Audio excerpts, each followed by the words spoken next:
you get rid of that Wakanda stuff. And yes, I'm going to be used when I get here. But here's the thing. I think Black Americans, other blacks in the diaspora who come to the continent, they need to use Africans. I need to use the people in Nairobi. I need to use the people in Kampala, people in Gambia, in Dakar, and everything like that, to the same extent that they're using me. And it's a fair exchange. Okay.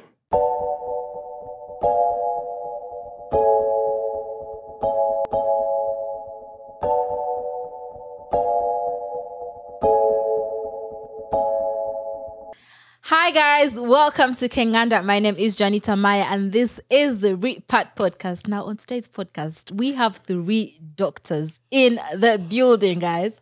I feel small. Yeah, you should have studied harder. Right. Okay, come on, I'm young. Anyway, guys, introduce yourselves, the viewers. I'm Dr. Juliet. I'm happy to be back. You can join us. Just study a bit more. Okay. All right. Soon. Yeah. I am Dr. Ronald Neal, and I am happy to be here. I used to be a doctor. I'm retired. I'm a doctor in Negroology now. And I'm just so happy to be next to one of the greatest minds in the world for African-American men. It's an honor. I'm a really big fan of Doc and Dr. Juliet, but the brother came all the way here to talk about this topic. Let's get into it. Okay, O'Shea, take the lead. So, Doc was here on the last podcast, but he was my A-man corner in the back. And, usually people be on the phones when we had the podcast, but he was paying attention to everything that was being said, So, I was making sure I was right on my facts because, he's a walking think tank. And after the podcast, we talked about, we weren't even talking about a topic, talking about certain things. And he was like, about him coming in, he's been to Gambia, Senegal, now Kenya and Uganda. And I asked him, are you a Pan African? He's like, well, you know what? I would like to say more, it's Pan Africanism without the romanticism. I said, Joan, we got to make it a topic. Yeah. So, Doc, what did you mean when you said that? Yeah. Well, what I meant was it's having an embrace of the Black diaspora, specifically the African world, without all the mythology, without all of the kind of lofty idealism that has been associated with Pan Africanism. Can you give me some examples? So I'll give an example. So, okay, one of your classic Pan Africanists was Marcus Garvey. Yes. So Marcus Garvey talked about Africa for the Africans and everything. And he saw Africa as, again, the homeland. A man from Jamaica migrated to the United States, had this, this elaborate vision of coming back to the continent and creating this Wakanda. Yeah. So in the 1920s, Marcus Garvey, he attempted to unify the entire Black world. Black people in the Caribbean, Black people in Africa, Black people in the United States, Black people, in South America, and he was very idealistic. I mean, it was a time of nationalism, internationalism, and basically he had this type of utopian idea of Black people coming together, having a monolithic culture. He really didn't see us as, kind of differentiated, Yes. in terms of languages and tribes and all of that. We were just people who had a common enemy. Yes. And that was the European world. Right. We're talking about the Anglophone people, the Francophone people, right. The Dutch, the Germans, so on and so forth. Yes.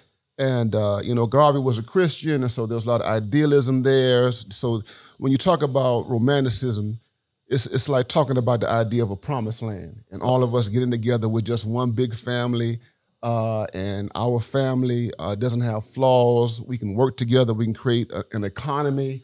Yes. We can create technology. We can do things together and create this one singular entity, one nation that will put us on par with the other nations on the planet. So that's kind of the basic classical romanticism that's been associated with Marcus Garvey. Du Bois was also a Pan-Africanist. Yes. Du Bois, he ended up, dying in Ghana. Dying in Ghana. Yeah. You know what I mean? At the age of 90, he left the United States and went to Ghana and eventually, died there. He gave up on the United States. And he too was someone. He was a part of the African conferences, during the 30s, in the Berlin Conference, and he was someone who was animated by this kind of internationalist idea. So fast forward to the 21st century, that spirit is still alive, and there are people who are still representing that perspective. But the problem is that this idea that Black people are kind of undifferentiated, that Black people can come together and create a global economy, that Black people can come together and work on a collective effort, is really, it's impeded by real problems on the ground in terms of, as I suggested before, the way in which we're different in terms of backgrounds. I mean, Africa. We're talking about a continent. We're talking about 54 countries. We're talking about, languages, ethnic groups, borders, so much history that is there that compromises and creates problems for the type of unification that the Pan-Africanists intend. They don't deal with the reality on the ground. And so when I talk about Pan-Africanism without Romanticism, that is attending to the stuff that's on the ground, the real differences, the real challenges that exist linguistically, in terms of tribe, in terms of religion, culture, and all those things. Okay. And embracing the reality. You deal with the reality as a starting point. Okay. And then you go from there. Oh, Doc, nobody has ever come on the podcast and put it like that. Yeah. To be honest. Now, let me ask you a question, because the Africa Free Trade Agreement is something that I don't really understand all of the nooks and crannies of it, but we do know that that many people have ratified on that signature to make Africa the world's largest trading bloc. And of course, what is romanticized there, a few things I hear. Africa is growing. The economies are getting better. Africa is a sleeping giant. These are romanticized things. But now, even the people who are ratifying the Africa Free Trade Agreement, you're seeing that things are moving slowly. And you talked about the issues on the ground. Now, I know that you don't live here, but you have been in a few countries, some in West Africa, and you've been here. When you come on the grind from your unbiased eye, what are some of the realities that you are seeing in your short time in Africa that are definitely realistic? Yeah. I would say one of the problems, have to do with borders. Okay. Have to do with the ability to move around, migration, what have you. It's like, being international travel. I mean, it's like, okay, I have a U.S. passport, and I can move, from country to country with relative ease. Right. Okay. But what I'm saying, particularly with Africans, regardless of the country that they're coming from, is that there's so many issues in terms of people moving from country to country. I find it so kind of absurd that if you're from Kenya or Uganda, that you have to go through so many hoops to be able to move from one country to the next, or to travel from East Africa to West Africa, in terms of passports and visa, whatever, but passports in particular. Yes. It just seems to me that and I understand borders and I understand countries have sovereignty and what have you, but in terms of trade, in terms of capitalism, in terms of migration and opportunity, that's a real problem. That is a real problem. And I think what is happening is that you have countries that can be so self-interested that they don't see kind of a self-interest in terms of protecting their sovereignty and their borders. Yes. And to, monopolize, certain industries or trades within the boundaries of their own countries and what have you. Right. Whereas, the idea of a free trade agreement is that you relax boundaries. Yes. You relax, this whole idea. You have borders, you have reasonable restrictions on what goes in and what goes out and the like. But you don't have the kind of strict policies that at the end, undermine human development, undermine trade, undermine flourishing. Let me ask you one last question, because I know Dr. Julia is ready to go. I'm absorbing. So now these problems that are that the free trade agreement is trying to mitigate on the continent. And one thing I will give some level of credit is the East African community. Mm-hmm. The East African community is doing I can see the improvements. Yeah. When we show up to Kenya, because they have an airport, at least Nairobi is that forward thinking. Yeah. When you show up there, they have an East African entrance, and they have an entrance for internationals. And it's very seamless. So I can see the East African community getting better. I don't think that the same is happening in ECOWAS. So there's some problems in the ECOWAS community. In Southern Africa, Angola, South Africa, Zimbabwe, Botswana, places like that. I don't know how that works. But now let's integrate this idea of Africa having this issue you talked about, us in the diaspora. When you include us who have not been legitimate, like people like me and you, we're both from the African-American community. Yeah. We're trying to find our way back into Africa. Uh-huh. You have heads of state telling us we're sorry for slavery, like our president here, Museveni, and saying, hey, you need to come back. And you have no systems or institutions for that. Let's add on, as an intellectual, what kind of problems could that create? Because we have the Wakanda movie that came out, and we have so many blacks in Ghana, Tanzania failing, things like that. What's going on with that? How do you see the diaspora, even those from Uganda who have left and trying to fit their way back in? What's the issues that you feel like we're going to face in this kind of romanticism and Pan Africanism thing?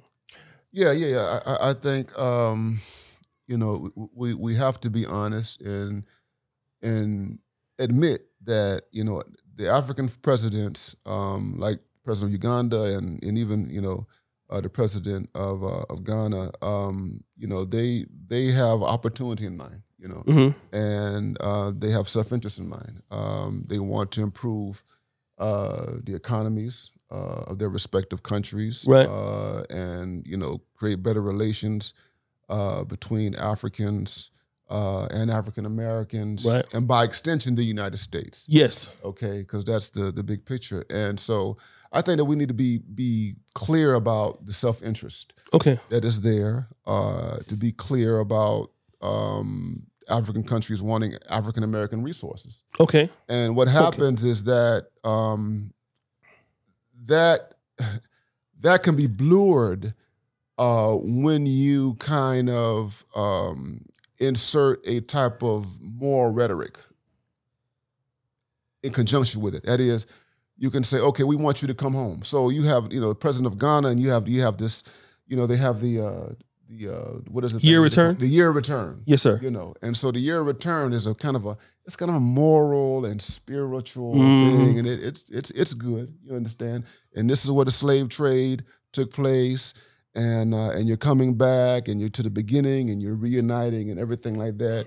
There's a kind of moral, spiritual dimension to that, and that is often used as the primary vehicle for promoting Ghana and Africa to Black Americans, okay? Which is a real big of romanticizing it. And that's okay. And that's it. And so what happens is that, Black people in America, some, not all, can get caught up in that. Okay. And then when they come to these countries, you can experience brotherhood, sisterhood, some familiar stuff like that, but you're going to experience the self-interest that this is an opportunity for Africans to better themselves. Okay. There is opportunity, there's opportunism and what have you, and we have to understand that this is an exchange. And it's an exchange involving self-interest. We don't have to be rugged in terms of our self-interest. We can still be human and all that,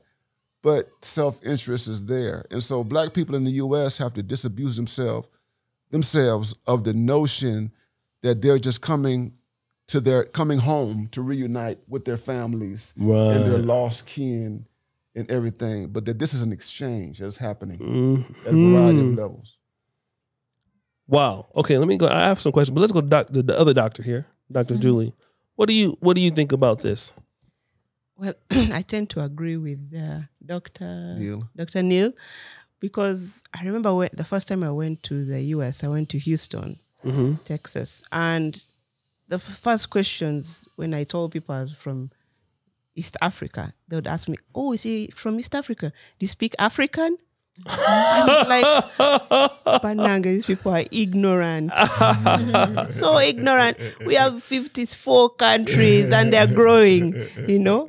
So how can 54 countries speak one language? That is impossible. Yeah? Ne pas possible. Then on top of that, apart from the African countries, Africa is structured by our colonial borders up to today. So we have many kind of, should I say, economic blocks that are run because they're either Anglophone, Francophone, Lusophone, Germanphone, Belgianphone, should I say. Italy was also here.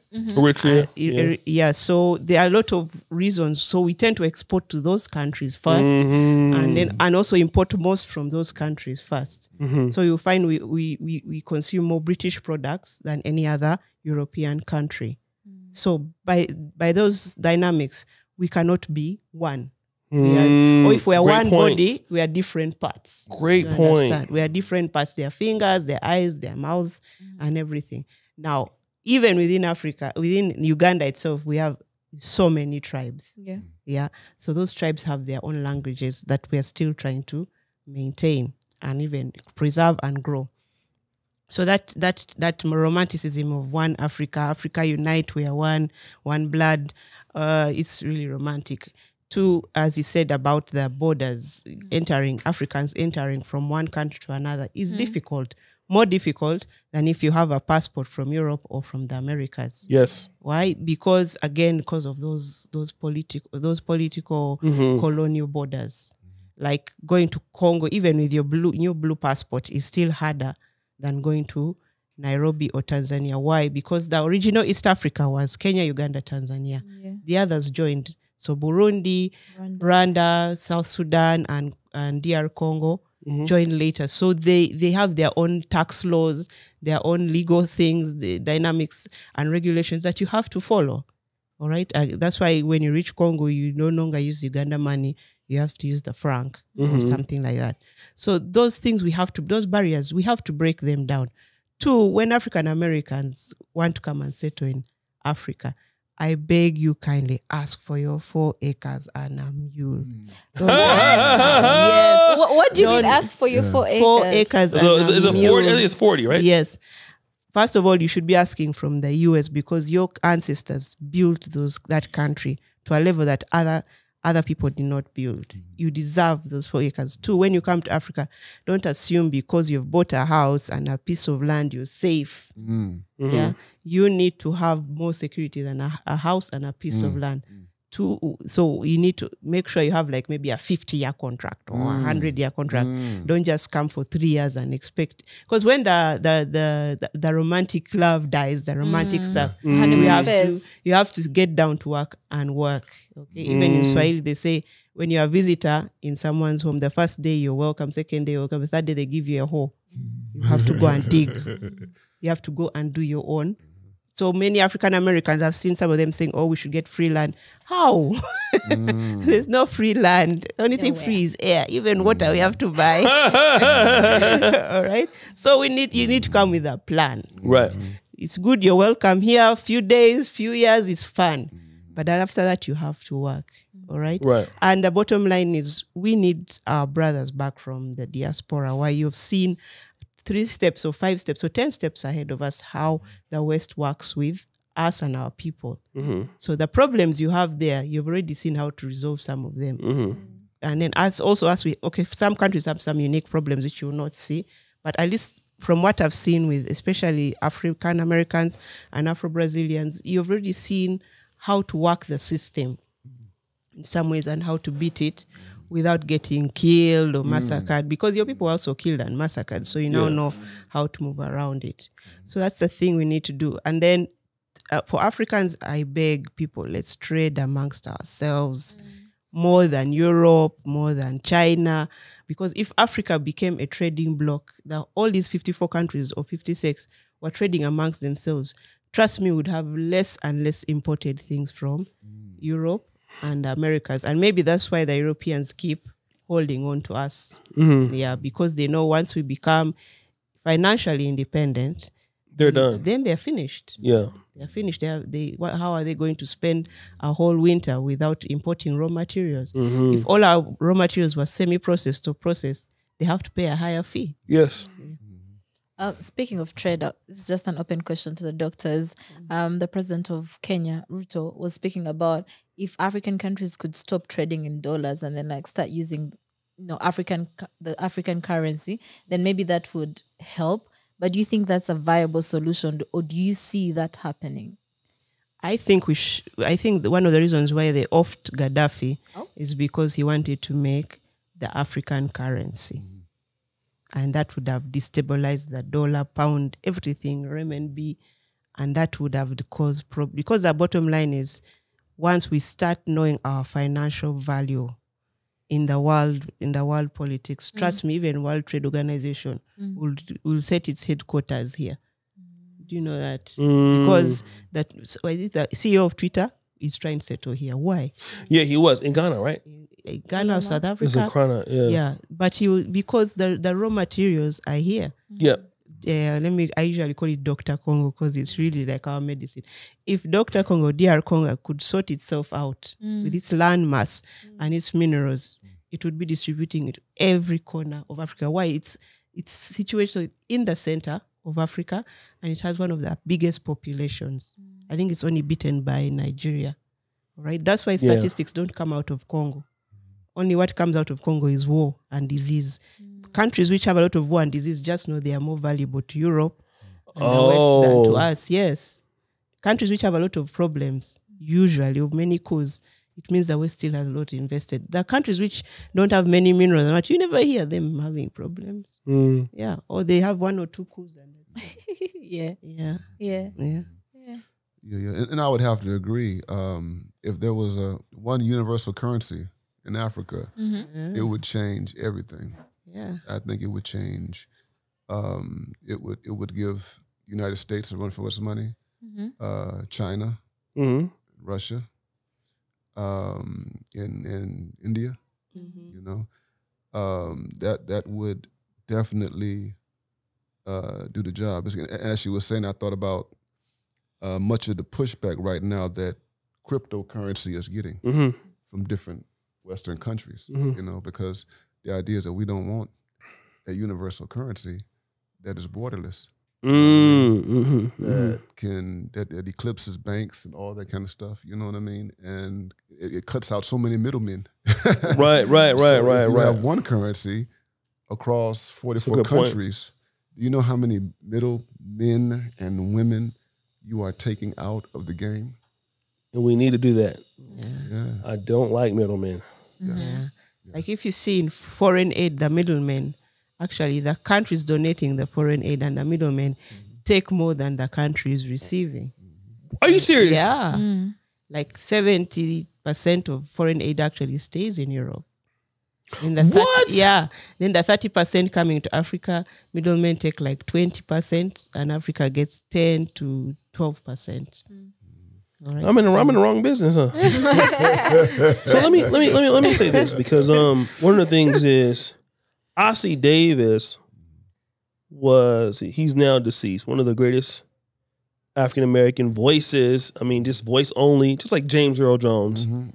Documentaries they're using. Do you know Ossie Davis? Ossie Davis? Yeah. Oh, yes. Ossie was a great African American actor and his a wife voice. Was Ruby something? Ruby D. Ruby D. Yeah. Ossie Davis spent some time in the military. I don't know if you know that. He, in his first voyage, was to Liberia. Now, President William Tubman was of the, can we say, Americo-Liberian clan, which is a spinoff from African Americans in Liberia. So Liberia was very African American supported because of the history, the unique history we have. So now a lot of African Americans which is not really documented, that were educated or in the military were going to Liberia. And one of the first things that Ossie Davis noted was when African Americans reached to Liberia during World War II, because Liberia was a great place for America for World War II. It was a hub. One of the first things he did was kiss the ground. That's something you hear about us. When we come to Africa, even me, it was something that's very emotional. What I've noticed is when you come to Africa, like myself, like Ossie Davis, people like that, you're full of a lot of energy, a lot of things that you want to do. Your perception is great.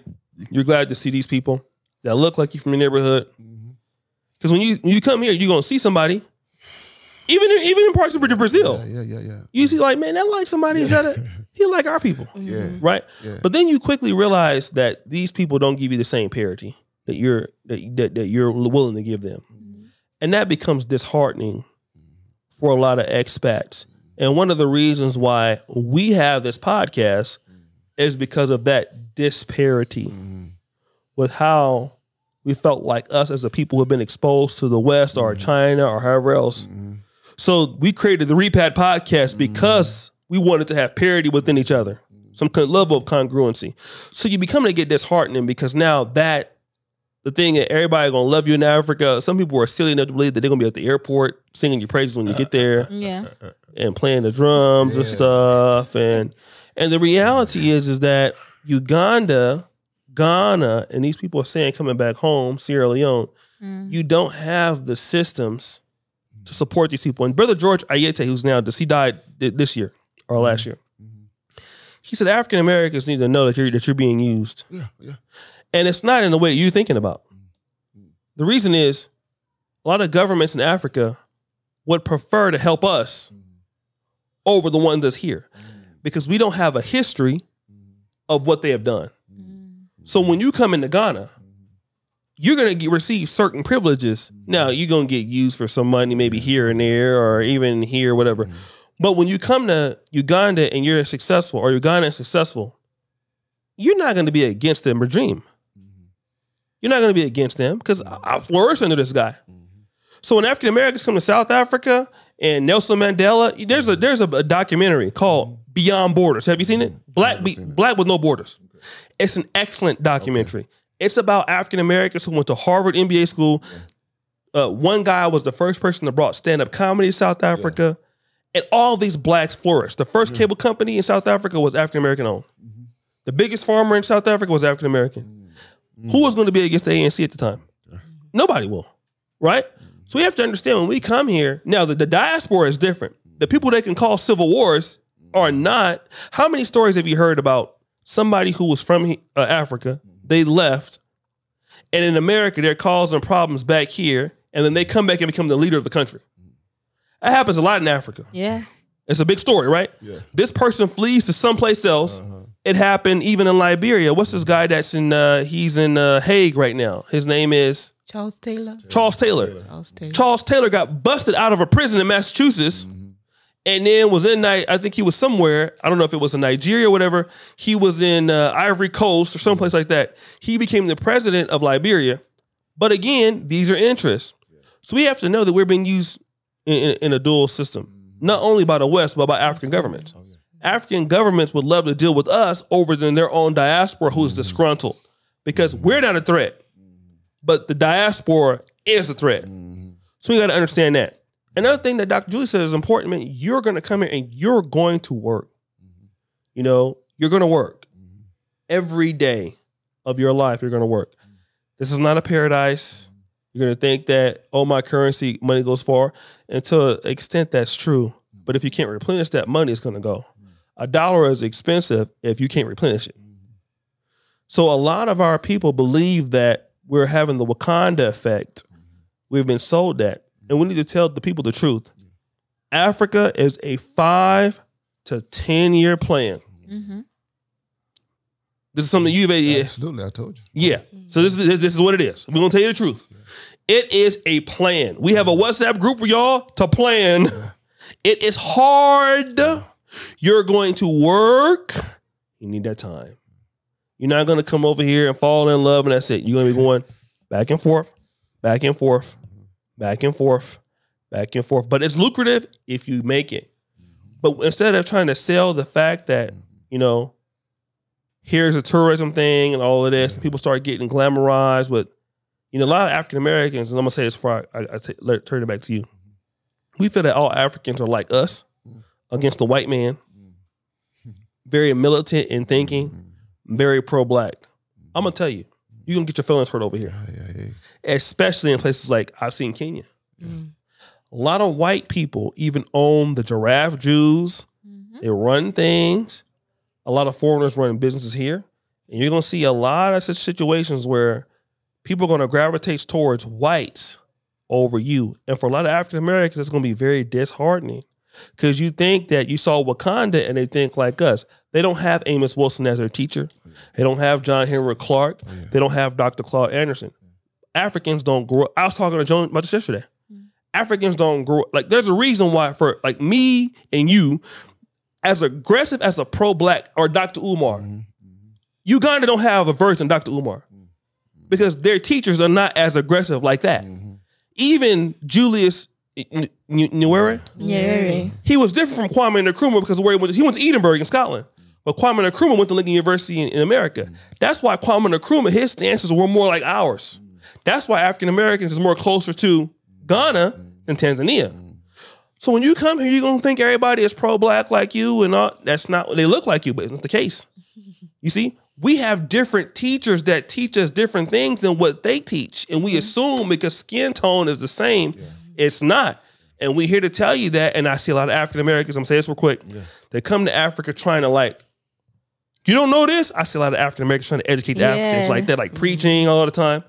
They're not going to be mean and tell you to stop that. Fuck about that. Because you can't feed, you can't help them do nothing.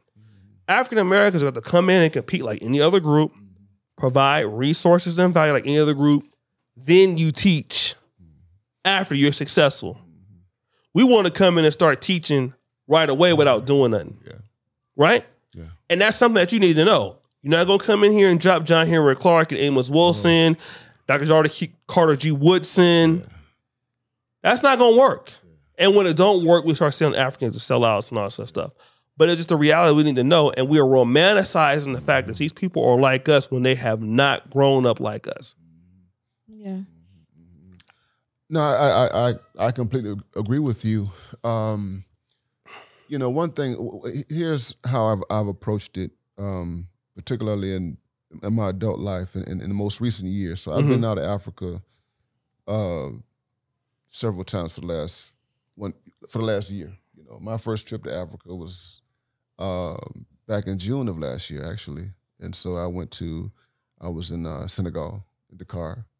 And then I went to Gambia. And so I took, matter of fact, 3 trips. Took 3 trips to that whole Senegal, Gambia region. And so here I am this summer.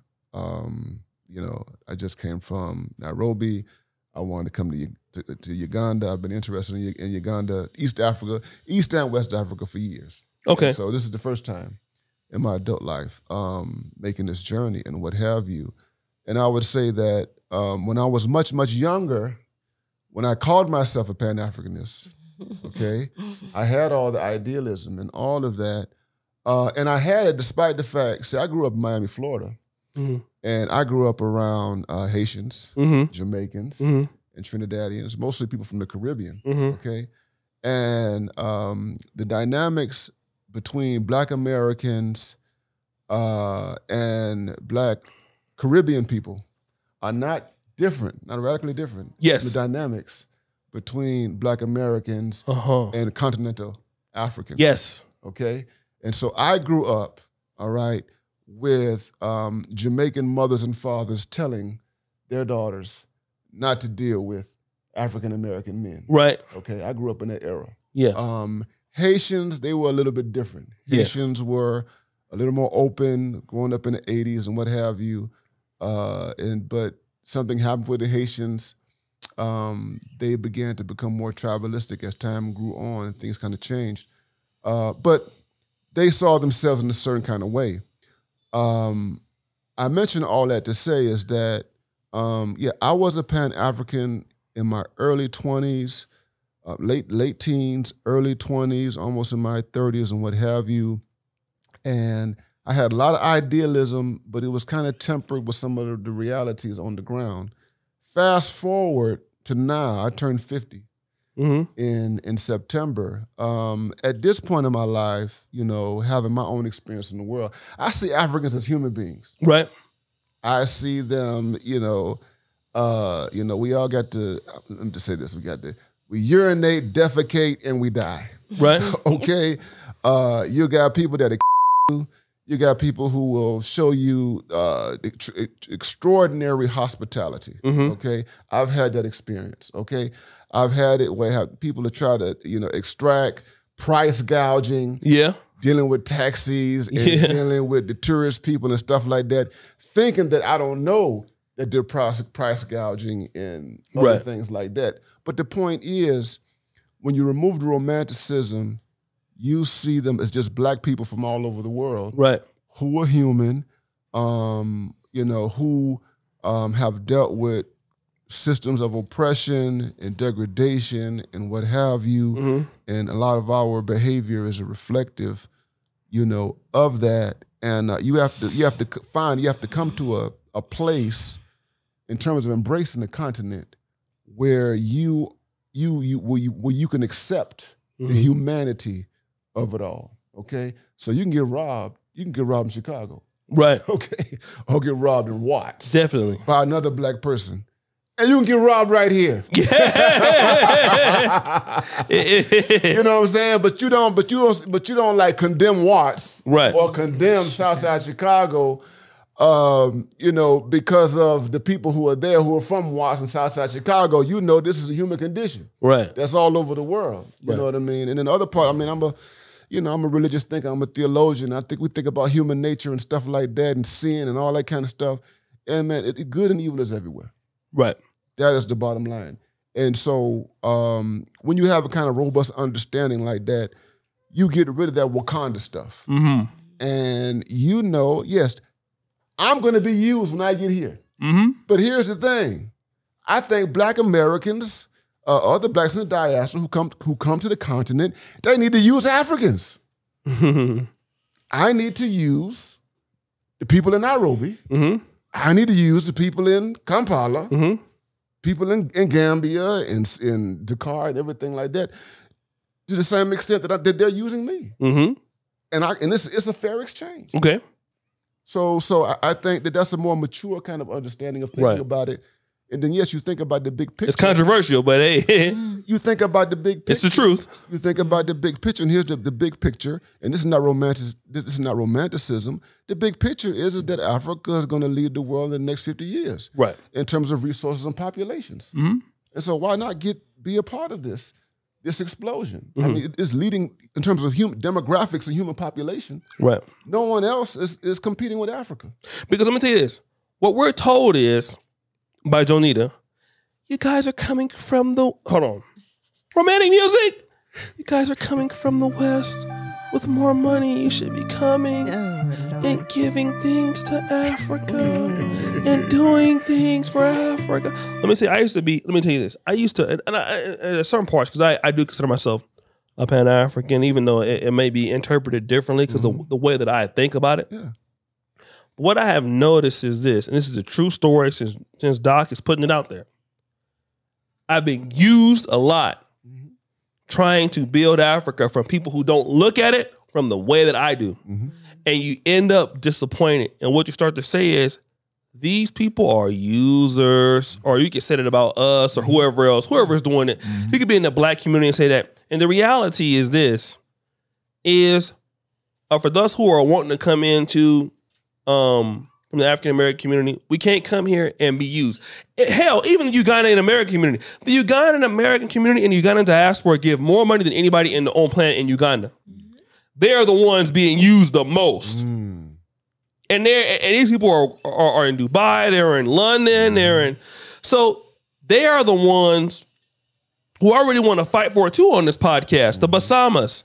And the reason is their rules of engagement. These are the people that are helping the country develop and stuff like that. Why should they be forced to give to you so you can do nothing with the money? And I think we need to have more rules of engagement. These people who are working their ass off to bring resources, they need to get something back. Africa got to give something to continental Africans. It shouldn't be always on your diaspora or the African-American diaspora or in this case, the Ugandan diaspora sending over almost $2 billion a year here.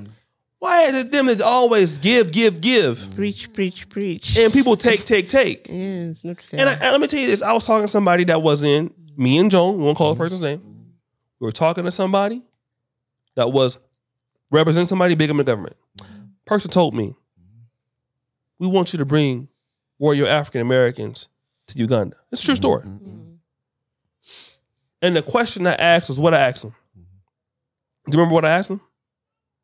The specific question? The question I asked him, what about your people abroad? Oh, yeah. Diaspora. The guy goes, oh, yeah, them too. What that told me was, not connected to them. Yeah, he wasn't concerned. Yeah. He's either threatened by them or he feels like what they're giving is not enough. So maybe the reason why they're not getting enough is because they're not getting anything in the return. So we need to know that the same things and how we can align is the same things you're talking about as the same thing the Ugandan diaspora is talking about that have relocated here about, we're saying the same thing. That we feel like what we're giving is not being produced in value. And this is not to say that the continental Africans is all their fault, everything is their fault. What we're saying is this. Nobody wants to be used. Okay? Nobody wants to be used. And people in the diaspora, especially that come from here, and us too, but really them, because we don't give as much money as they do in these particular places. Ghanaian diaspora. Nobody gives more money to Ghana than Ghanaian diaspora. They feel like they're being taken advantage of by the systems that be. And so if we're going to use each other, at least let it be beneficial. Absolutely. Don't just use, I saw Ugandans on the way to Dubai. I see them, they're in the Netherlands, they're in London, they're in Poland. Everywhere. People working their ass off. Yo, I saw them bringing so much matoke on in the, like, do you know to carry all of that shit to Ugandan Airlines? Wow. Like $1,000 worth of cargo and making that trip 3 or 4 times a week? Or going to Saudi and being a maid and you sending your money back to your family, they steal it? That's not cool. And as African Americans, we need to also, people understand, have a voice for those people who are also doing the same things, being scammed, and the diaspora. And those issues at bay is what is killing Pan Africanism as a whole. Yeah. Because there's no return for your building. And I felt like that. Like, John, how many times I want to move this business somewhere else? So many times. And John had to beg me. I mean, I know you favor Nairobi. Sorry, Dr. Julie. I know we wouldn't have found you there. But I was going to move to Nairobi many times because we felt like the value in exchange for what we were going to get was better there. And the issue is, as the Black world, there are no rules of engagement. Can I add something? Yes, of course. Even let me flip it. When I met African Americans, Afro-Caribbeans, they're also a mixed bag. Yes. Yeah. Not everyone is Pan-Africanist. Others just want to mind their business.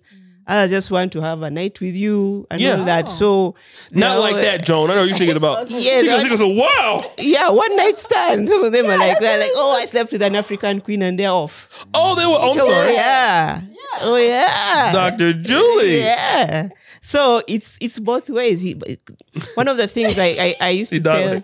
Yes, one of the things I used to tell the friends who are from the Caribbean and America, I used to tell them, you guys, you have stories that you want people to hear, but you also take time to listen to other people's stories. It's an exchange program. Yeah. That's why what happened in Liberia happened. The African Americans isolated themselves and the native Nigerians isolated themselves. And the more you isolate yourselves, the more you become strangers, the more you become apathetic to each other. Yeah. All right. So at the end of the day, you don't know people anymore. In one corner of the house, everyone is in the other corner. Then the next thing you're fighting. Why? Because the communication lines have broken down. Then too, I also, one thing I loved about Asians versus Europeans. Asians will marry Europeans. They'll have kids with Europeans. But every Chinese New Year, they are back home in China. Mm-hmm. All right? If you insult an Asian in public, the Asians will come for you. Mm-hmm. All right? So we need to, I don't know why us, when they insult us, we just laugh, that's a funny joke, and move on. We need to defend ourselves. We need to defend ourselves, and especially our wallets. If you're getting a raw deal, don't accept it. Yep. Just, okay, for a little money today, next time I'll find a way to get more money. You won't. Mm-hmm. Money is hard to find, and money is not constant. Your clients are not constant. It's up and down, yes. up and down, up and down. There's this thing that I've seen it, especially with so-called rich Africans. When they become rich or ministers, they assume that salary will be there for the next 100 years. My dear, the most it will be is 1 year. Then you start collecting debts. You just collect debts. You borrow money to service other debts. You borrow money to service other debts. So we need to defend ourselves. Right. And the best defense is self-defense. Some people say, we are suffering. Bobby Wine, come and help me. Why? Why should Bobby Wine help you? Right. Right. Or Reverend Al Sharpton, come and say something. Man, mobilize yourselves and do it. It's much better. Stand up for yourself and do it. And then you find people be like, this one is not to be played with. This girl is not a simple girl. I've had it several times, people saying about me. I said, why should I be simple? You sound like you around that much. Fuck around, you find out. Because when I first met you. So sorry for my French. My students are going to murder me. But the bottom line is we need to say, look, enough is enough. I love this saying by this, I think it's African American, she was an activist in the Civil War. Right, she said, I'm sick and tired of being sick and tired. Yes. I've reached that point also. These days, if you give me nonsense, I give it back to you. Yeah. And then you see how silly it looks. And that's one thing I realized at a later age. When someone tells you something foolish and you return with a foolish answer, they also just, they get confused. Or because sometimes they expect you, you are like to be mother. To be stupid. Yeah, to just tolerate it. Yes. 1, 2 years, I'll tolerate. Third time, I'll give it back to you. This is great. Let me ask a question before I want to lead into the next episode. But so, Dot, I've seen you're one of the greatest, in my honest opinions. I used to be in the community. I loved the Black manosphere, and still I'm very Black male oriented. You are one of the greatest African American male minds on planet Earth. Oh man, you're too kind. I'm like, because the guys like, I got to give, Obsidian Media Network, then, Dr. Tesson Johnson, Tommy Curry, and it's you. Then guys like me who are just, I went to medical school, but not as an academic. You're one of the best minds on planet Earth, underrated when it comes to the Black male experience and African American experience. But now, you were hardcore Pan-Africanist in your early 20s, but you find yourself here. How did that happen? Because you went to Brazil, but you're here. Why not Brazil and you're looking to possibly connect here? Black people, Black people, Black bodies, Black skin color, all of that. Brazil is great, and I was there for the first time in 2021. But there's a lot of anti-Blackness in Brazil. You can see it, the Portuguese, the white Portuguese. And it's interesting because it's so much about Brazil that it's so African. And in terms of just the culture and the religiosity that's there, candomblé and everything, and just the flavor. Even the white Brazilians, I say, man, these white Brazilians got so much soul, man. Damn, you know what I mean? And I've seen them get down and been around them, you know what I mean? But there's a hierarchy. There is a color-coded hierarchy in Brazil that is recognizable. And it's a turn off, you know what I mean? And, you got guys who like going to Brazil because, the women and the culture and stuff like that. Yeah, I've been down there. I was somebody who looked like me. Yeah. And, I'm going to say this. I mean, there's some men, they like they like white women who have like black African bodies. Yeah, yes. That's true. And that's the thing. I like being around black people. Okay. And despite I like the romanticism of Pan Africanism. Yeah. I like looking at black people. So, no, seriously. Yeah, okay. And what I mean by that, and I tell you, when I was in Kenya, man, you know, so I was telling my friend who was hosting me in Kenya, I went downtown. I was in the CBD. CBD, shout out CBD. Yeah, for the first time, and I just decided, you know, I don't take no tours, man. I just go down. I go downtown and get lost. Okay, right. And I was walking down the CBD for like almost 7 hours. What? Yeah. Before I went back to my host place, and one thing that stood out to me when I was down there, I saw no white people. Whoa! Yeah. There were no white people. And shout out to white people, and having any problems with white people, no racism here, whatever, anything like that. But there were no white people. Okay. I didn't see not one white person while I walked downtown and everything. Okay. Now, it's funny, when I arrived to Kenya and on the plane, there was a whole bunch of white folks at the immigration, a whole bunch of them getting planned to take safaris and all that kind of stuff, you know what I'm saying? But once I get down there and I'm out there, no white people, and I go another day, same dynamic, and I'm in different parts of Nairobi. And here's the thing, the reason why I mention that is because I had the same experience when I went to Senegal, when I was in Dakar. And I find myself in areas, I'm looking around, there's nothing but black people, okay? I'm from a white country. Right. A majority white country.